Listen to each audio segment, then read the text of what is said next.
Thanks, General Sullivan.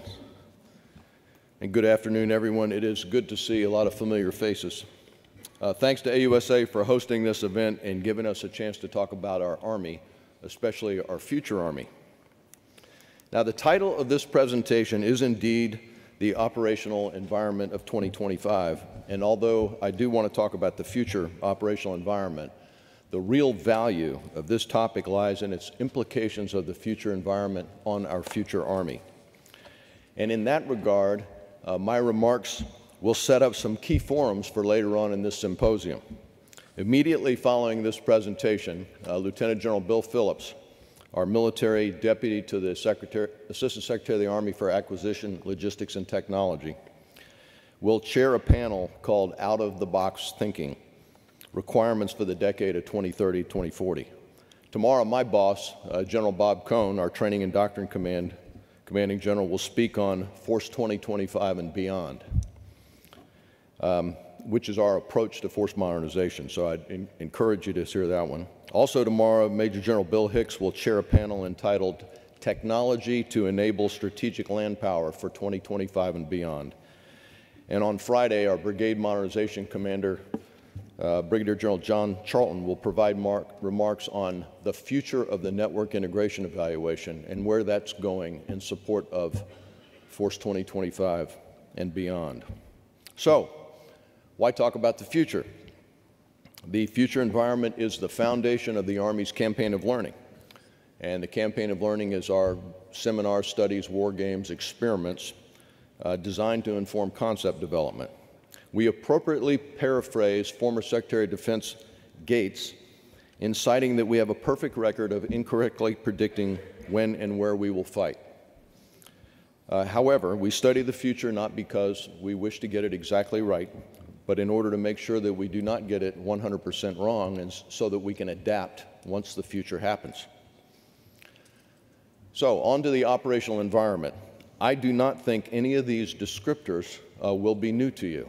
But we have studied them hard over the last couple of years of what our future operating environment would be. Our adversaries know how we as a nation prefer to fight. We would prefer to conduct long-range precision strike operations that have low risk for U.S. casualties. And if we could make those unmanned strikes, that would be even better. So accordingly, our adversaries have absolutely no intention of allowing us to fight the way we want to. And because conflict is ultimately a human endeavor, and because people live on land, land forces will ultimately be employed to resolve conflict. The operational environment is indeed complex, characterized by a multitude of actors and a wide range of possible threats. Many of our adversaries have adopted anti-access area denial strategies. The adversaries' regular forces, irregulars, our own coalition partners, criminals, refugees, non-government organizations, hybrid approaches, and others will all intermingle this environment and interact in many ways. Each of these actors has an agenda, and they will often not be in consonance with our own objectives or with one another's goals. Besides the broad range of conventional weapons readily available on the global arms market, adversaries can select from an array of affordable but sophisticated technologies and adapt them to create unexpected but lethal weapons. Additionally, the number of internet users is expected to double to 4 billion by 2020, and that helps with the ability of social media to help small groups of adversaries to mobilize people and resources in ways that can confine or disrupt operations. So this complex operational environment, that may be an understatement, maybe chaotic is the better description if we should commit Army forces, but it will continually evolve as conditions change. So let me now shift and talk about the strategic environment. I talked about the operational environment in the sense of what our soldiers will be facing when they are on the ground.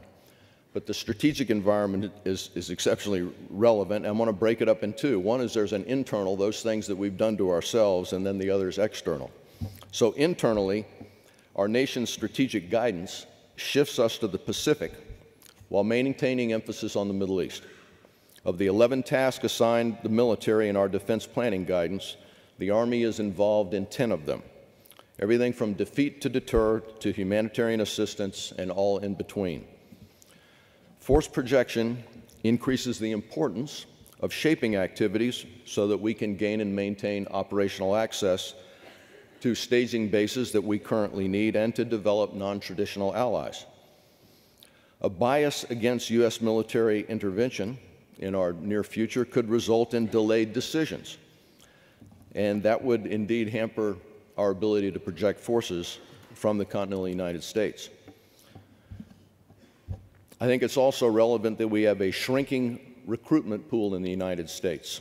Those 17 to 21-year-olds who meet the physical, moral, and intellectual standards to become a soldier. And then finally, we have a huge resourcing challenge. There is little or no money for programs. So that's our internal strategic environment. Externally,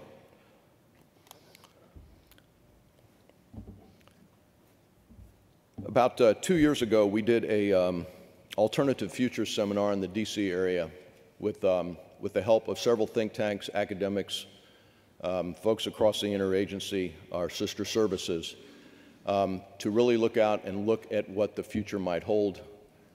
We've done that similar events throughout the couple of years, and most recently last month at the College of William and Mary, where we have a partnership also looking at futures.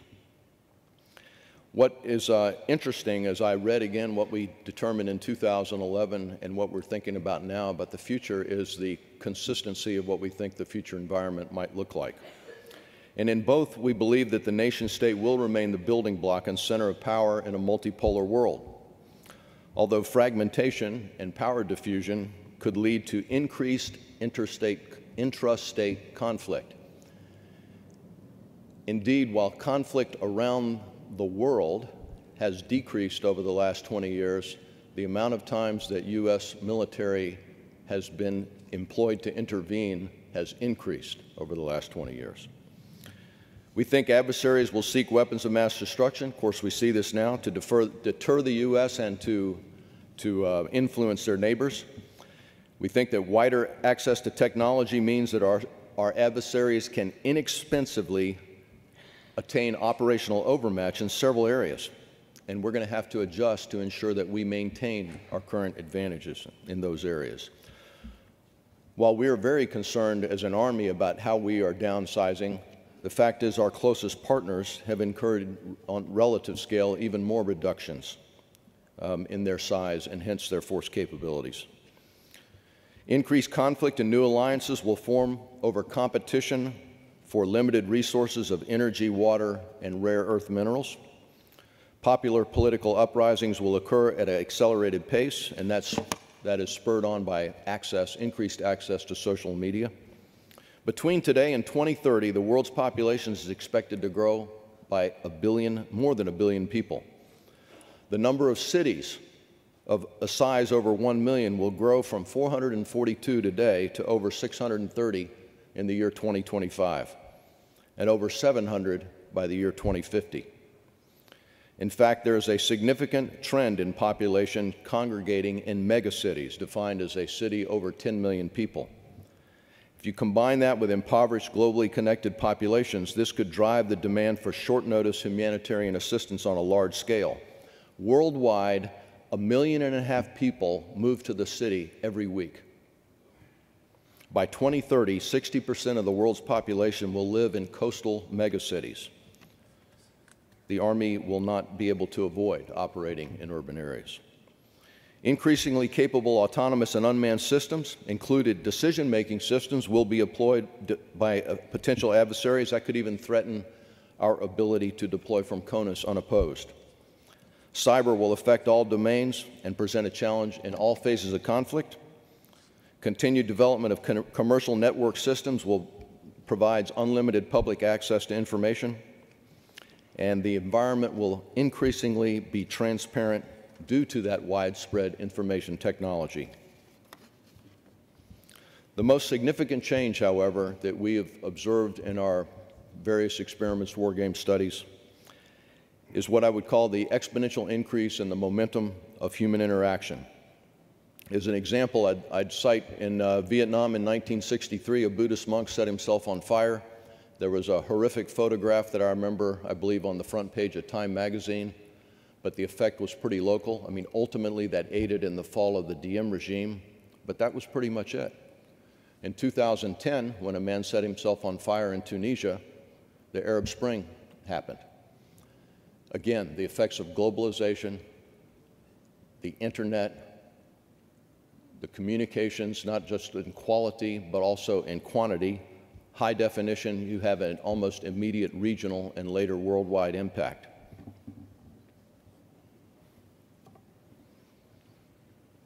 After all, Lady Gaga can reach over 30 million followers in one tweet. Well, so what?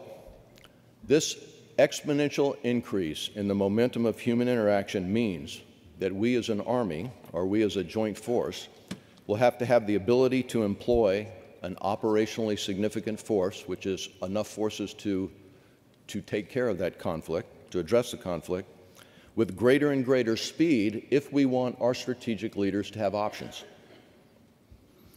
To meet these future challenges, we will have to adjust our research, development, and investments into lighter, leaner, more mobile forces, ones that are more easily to operate in urban environments with the appropriate protection and lethality.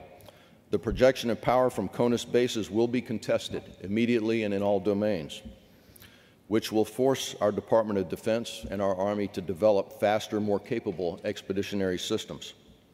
Our institution must create a comprehensive change to soldier assessment and development. Coupled with human augmentation, this may mitigate those effects I talked about of that 17 to 21-year-old recruiting pool that has increased physical, cognitive, and emotional challenges. I mean, things really have changed if you step back and just think about the last decade. Today, our Army has only 65,000 deployed soldiers. That includes 90 soldiers in Iraq and 32,720 in Afghanistan. We have 85,000 soldiers forward stationed, and of our reserve component, only 27,000 are mobilized today. The largest Army command outside of the continental United States is U.S. Army Pacific. We have just about completed our transition from an Army at war to an Army preparing for war. This is our transition to the Army of 2020. And to give you some examples of some significant pieces of that transition, using the DOTMLPF, or Doctrine, Organization, Training, Material, Leader Development paradigm, our Doctrine 2015 effort consolidates and updates all of our doctrinal publications. We've changed the design of our brigade combat teams by adding a 3rd Maneuver Battalion, plus some other changes.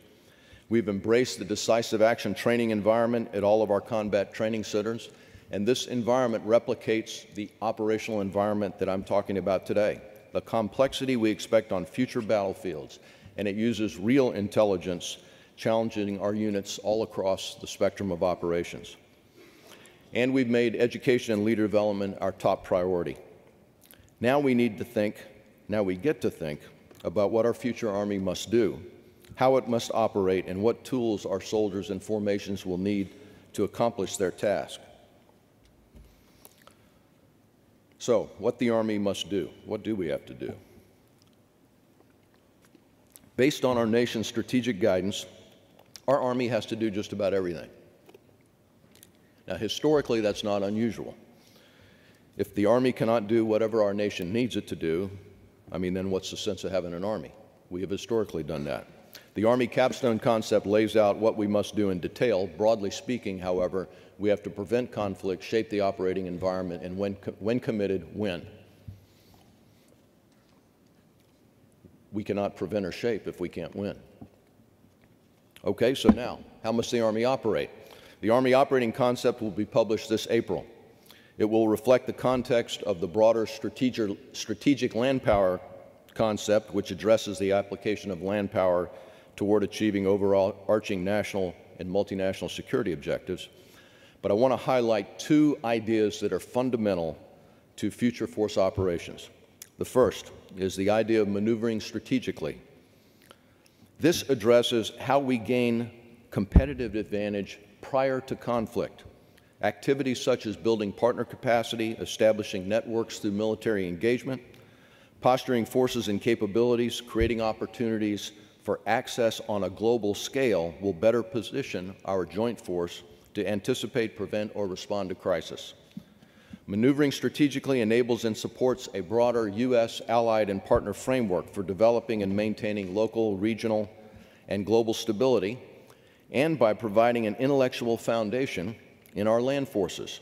It represents a different strategic approach to proactively address the increasingly uncertain, complex, and dangerous future environment. Our current regionally aligned forces are part of maneuvering strategically. They are helping prevent conflict and shape the environment. The other idea that you will see that I want to talk about is the idea of expeditionary maneuver. This addresses how the joint force conducts rapid response to events occurring across the range of military operations.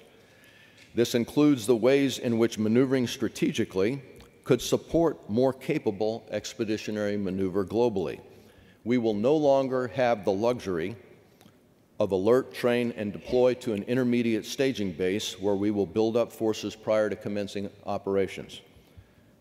The future will require us to train, alert, and deploy directly into the operational environment.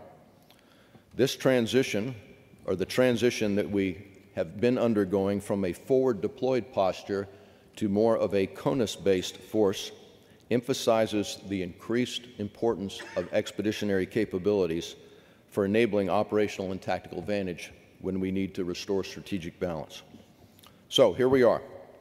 We understand the future strategic and operational environments that the Army will likely face when the nation next commits us. We understand the guidance from our national strategic leaders. We know what the Army must do, and we have an idea about how we will have to operate differently in the future. So as we look to modernize the force for future challenges, we do so at a time of immense budget reductions that forces our senior leadership to make trades between readiness, force structure, and modernization. All this as we're transitioning from a period of organizational adaptation to a period of organizational innovation, a tough balancing act. So for the last 12 years, we've been in a period of organizational adaptation, driven by the exigencies of 2 wars and extremely well resourced. Our Army did adapt well. I mean, we developed, our soldiers started fighting counterinsurgency before we rewrote the counterinsurgency doctrine. We grew the force by over 70,000 soldiers and reorganized brigade combat team centric and modular. Combat training centers conducted mission rehearsals. We established organizations like Rapid Equipment Fielding and the Joint IED Defeat Organization to rapidly acquire and field capabilities to soldiers because our system didn't do it as fast as we needed. So our Army adapted. Now, as we become an Army of preparation for war, we enter a period of innovation characterized by limited resources and no definitive specific threat. As Sir Winston Churchill once said, "Gentlemen, we are out of money. It's time to think." However, we have done this before.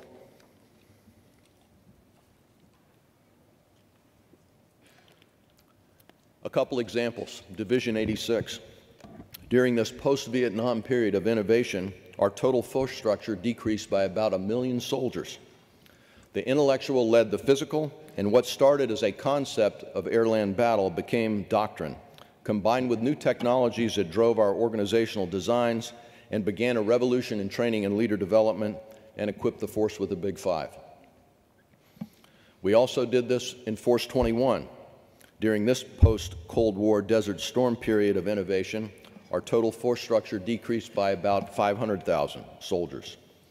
The intellect again led the physical, and the Army senior leadership made an investment in digitizing the force. That investment that was done then in the 90s, we are still living off of today and employing today.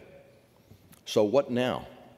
I mean, the question at hand now is, where do we invest to ensure that today's 5th grader, who in that decade of 2030 to 2040 will be a battalion commander, so that he or she will have the tools they need to adapt once the nation commits the Army? So this brings me to the idea, or the modernization approach, of Force 2025 and beyond. If we continue the path that we're currently on, The force in 2030 will look a lot like the one we have today. Now, we've got some very good engineering change proposals that upgrade particular systems. However, for the most part, our combat vehicles, tactical vehicles, even our aviation, our aircraft, are going to look a lot like they do today. The Force 2025 and beyond modernization approach looks at our force in 3 segments over time. So let me explain. First, in the near term, and I'm defining the near term as the rest of this decade, from now to 2020. This has been our entire Army of 2020 effort. Our resources for this decade are pretty much already committed in support of the Army 2020, the POM force.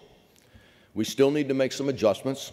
For example, experimentation over the last year has found some weaknesses in some of the organizational design decisions we made for Army 2020, and we will have to work to correct those shortfalls. Our #1 modernization priority this decade remains the network, and we'll continue to make adjustments in order to simplify the network and synchronize its parts as we field it to the force. Our soldiers continuously give us the feedback that it's too complex, it's too hard. Our top investment priority is clear and will remain leader development so that they have that strong foundation in their profession, so like their predecessors, when committed, they can adapt. The midterm, and I'll define the midterm as the decade out through 2029, the decade in which the Army 2025 exists. On our current path, we will lose operational overmatch to our adversaries in several areas over the next decade. I mean, one of the wonderful benefits of the internet is that our adversaries can get things cheap. We're going to need to adjust some of our investments in science and technology, research and development now in order to counter this trend and ensure that we do not lose operational overmatch in 2025. We need to continue to develop our engineering change proposals to improve equipment. And further, our Chief of Staff has challenged us to identify those technologies that we can get in the hands of soldiers and their formations by 2025 that will allow the force to become leaner but have equal to or greater than capability when compared to today. And then the far term, the decade of 2030 to 2040. We must fundamentally change the nature of our force in the decade of 2030 to 40. Our Army is roughly 1/3 tooth to 2/3 tail. Given that in the future, I think we can realistically expect continued budget pressures, there will be continued pressures to reduce force structure, since that's where the money is, the money being in our people. Therefore, we need to have more tooth in our tooth-to-tail ratio.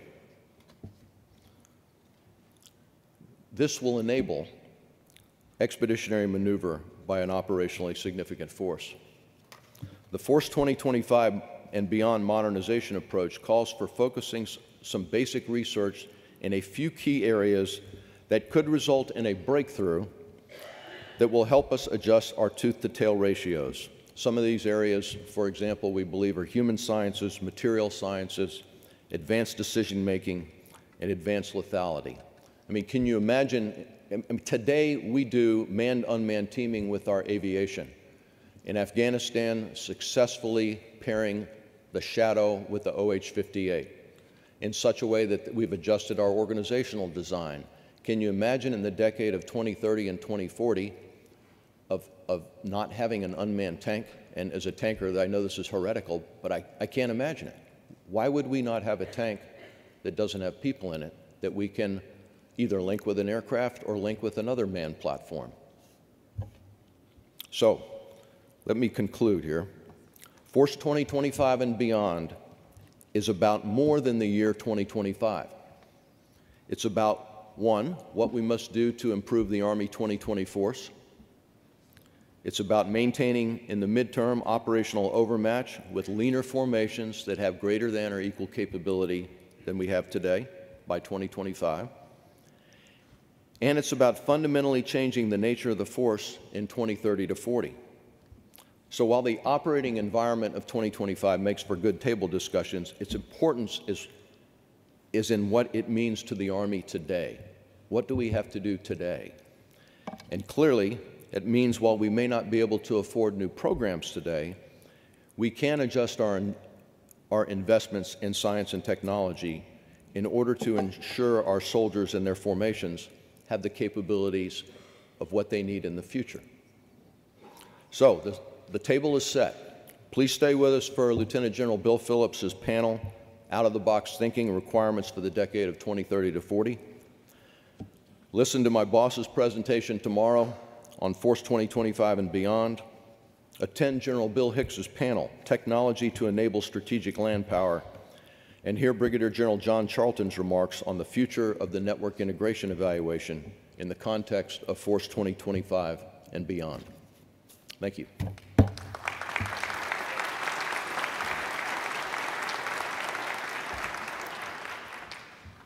much time do I have? I have 5 minutes. Did you order these in easiest to hardest?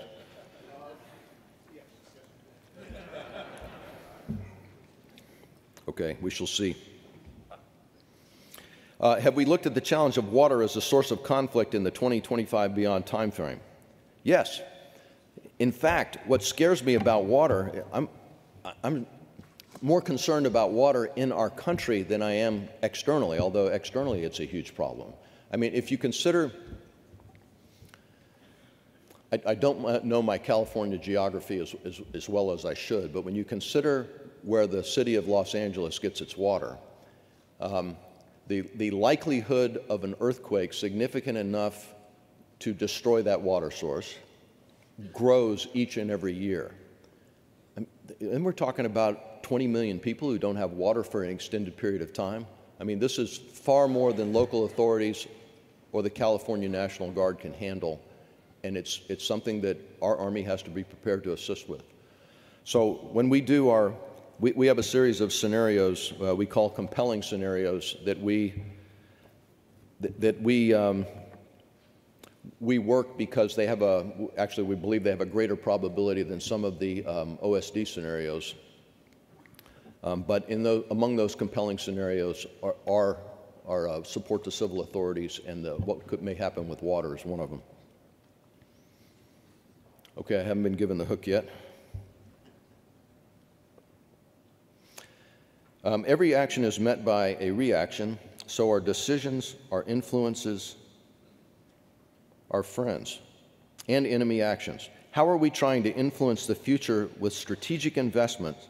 Are we trying to influence the future with strategic investments, or is it no longer possible to significantly shape the future?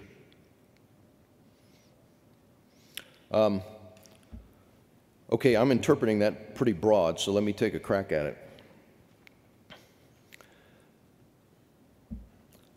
The first thing that I think we're doing right now that is significantly different than what we've been doing over the last dozen years is this business about strategic maneuver, and I use the example of the 2nd Brigade, 1st Infantry Division that is assigned to U.S. AFRICOM that is working to shape that part of the world through engagement with nations' security forces. So that is one of the missions that we will see more and more of over the coming years. That, of course, does a lot to shape the future. We know that we have adversaries who promulgate anti-access area denial strategies. If you can be forward engaged with partner nations, it gives you the opportunity that should you have to commit, that you can get access that you need by asking your friends, may we come over and use this as a staging base, as opposed to having to fight for it. So in that sense, that is one way why I believe actions today are shaping the future, and I do think that is a strategic idea. The other strategic, I would call it a strategic investment, is our investment in leader development, our #1 priority. That is appropriate. That's where we have shifted now. What has happened in our military school systems at the Army War College, Command and General Staff College, et cetera, is huge. We had reached a point with the war where we had actually, there were times when we did not send people to school. There was a point where the Warrior Leader course had 35,000 young sergeants who had not attended the Warrior Leader course because the pace of operations was so fast. Many of you all probably know more than one major who was supposed to go to Command and General Staff College, but his brigade commander said, hey, how about going back with me one more time, we'll make you the Brigade S3. And so another deferral of education. We have reversed course and appropriately prioritized leader development and education. I'm looking to see if I have the hook yet. Okay? One more. Is there wide agreement between the services and the Office of Secretary of Defense / Joint Staff on the emerging operational environment, or have each tailored the operational environment to support their own services' benefit in the battle for resources? There is no question that each of the services looks at the operating environment to benefit themselves. I mean, if you are operating in the air domain, you are defined by aerial platforms. If you operate in the maritime domain, you are defined by sea platforms. If you're operating in the land domain, it's a bit messy because people live on land and that gets things fuzzy. So that aspect of it is true. On the other hand, when we look at the operating environment, there is a joint operating environment. It needs to be rewritten. It will be, in Training and Doctrine Command, we write the Army's operational environment, the TRADOC G2 does, and we are working with the members of the Joint Staff J7 and J2 that rewrite, that are the JOE, the JOE, Joint Operational Environment, who are just getting to start that process. I say that because it is an opportunity for all of the services to ensure that their equities for what their piece of the joint fight is are properly reflected in the joint operational environment. So on the one hand, while there's no doubt that we emphasize things that our soldiers or sailors or airmen or Marines need, there is a mechanism to ensure that we are employed as a joint force and we need to define that joint operating environment accordingly. And now I have the hook. Thanks again. Please attend a couple of those talks about 2025 and beyond.